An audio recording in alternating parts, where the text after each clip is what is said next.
Nous sommes extrêmement déçus parce que tous ces amendements sont des amendements qui étaient à la marge, qui étaient d'importance aussi puisqu'il s'agissait aussi bien de méthodologie que d'un objectif de tri à la source, etc. Donc c'est une impression fausse.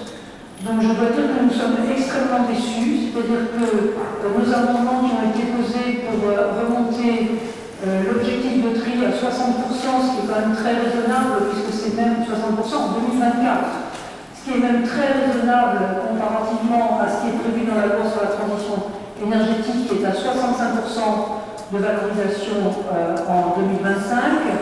Ce point-là, la Commission n'a pas souhaité, l'exécutif n'a pas souhaité prendre en compte nos amendements. Donc les objectifs de ce plan sont toujours à minima du minima, c'est-à-dire 40% en 2024, 40% de tri, ce qui veut dire 60% d'enfouissement, ce qui veut dire que même cause ayant les mêmes effets, on va arriver à la même impasse. C'est-à-dire que la révolution sur les déchets qu'on nous a annoncés dans la presse, qui visait à faire du tri à la source et à diminuer drastiquement les quantités qu'on allait enfouir, ne se traduit absolument pas dans le texte du plan.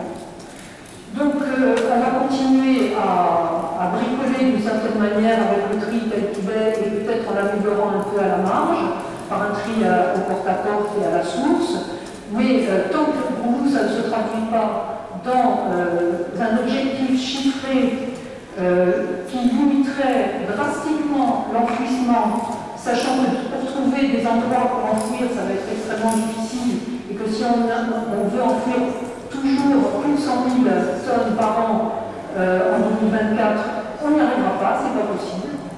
Donc cette révolution des déchets que nous attendions, on n'est toujours pas dans cette démarche-là.